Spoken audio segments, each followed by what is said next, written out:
Puss in Boots by Charles Perrault. Once upon a time there was a miller who had 3 sons. When the miller died, he left his mill to his eldest son, his donkey to his second son, and his cat to the youngest son.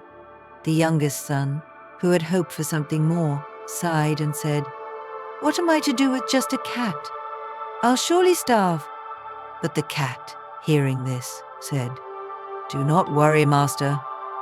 If you give me a pair of boots and a bag, I will make sure you are never poor again." The young man, though surprised, trusted his clever cat. He gave him a pair of boots and a bag, and the cat, looking quite distinguished in his fine new boots, set off into the woods.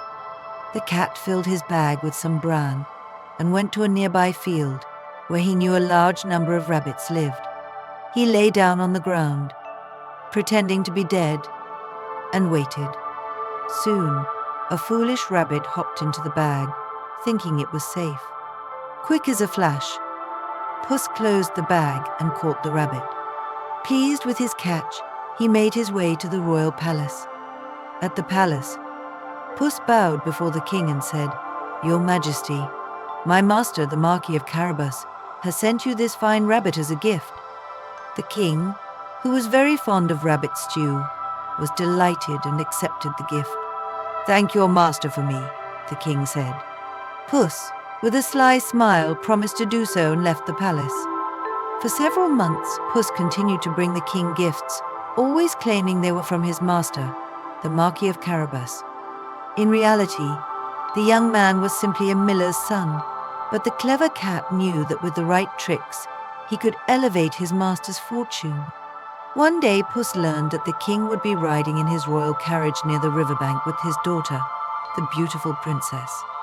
Puss went to his master and said, "Master, if you do as I say, your fortune will be made. Go and bathe in the river and leave the rest to me." Though confused, the young man obeyed and went to the river. As soon as he was in the water, Puss hid his master's clothes behind some bushes.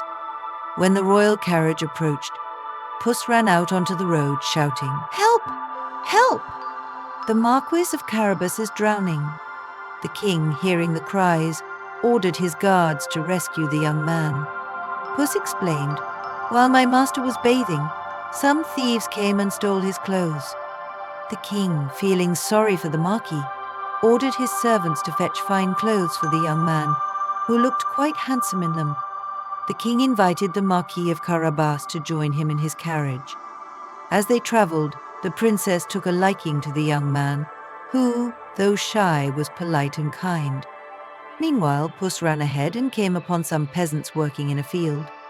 "If the king asks who owns these lands, you must tell him that they belong to the Marquis of Carabas," Puss instructed the peasants. The peasants, fearing the clever cat, agreed. When the king's carriage passed by the field, he asked the peasants, "Whose land is this?" "The Marquis of Carabas, Your Majesty," the peasants replied. The king, impressed by the vast lands of the young man, smiled and nodded. Puss continued on his way, giving similar instructions to every worker in the fields.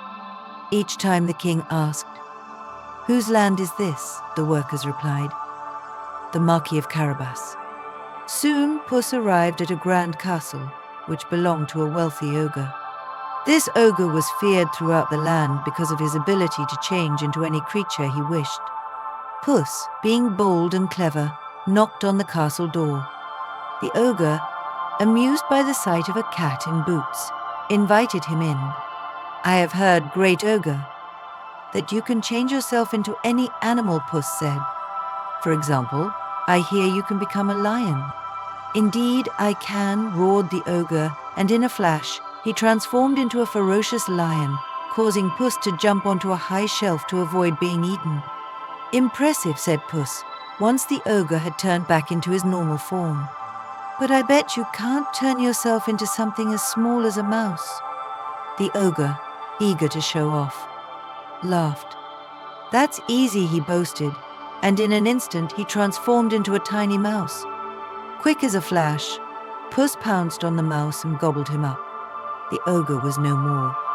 With the ogre gone, Puss claimed the castle as his master's. When the king and his entourage arrived at the castle, Puss greeted them at the door. "Welcome to the castle of the Marquis of Carabas," he declared proudly. The king was astonished by the wealth and grandeur of the young man's lands and castle. Impressed with his fortune, and seeing how much his daughter liked the young man, the king declared, "Marquis of Carabas, you are a fine man indeed. Will you marry my daughter?" The young man, overwhelmed by his sudden change of fortune, happily agreed, and he and the princess were married that very day. Puss in Boots became a trusted advisor at court, and he and his master lived happily ever after. If you enjoyed this story, when you awaken, please give it a thumbs up and subscribe to our channel for more magical tales. Don't forget to hit the notification bell so you never miss an adventure. Sweet dreams, and see you in the next story.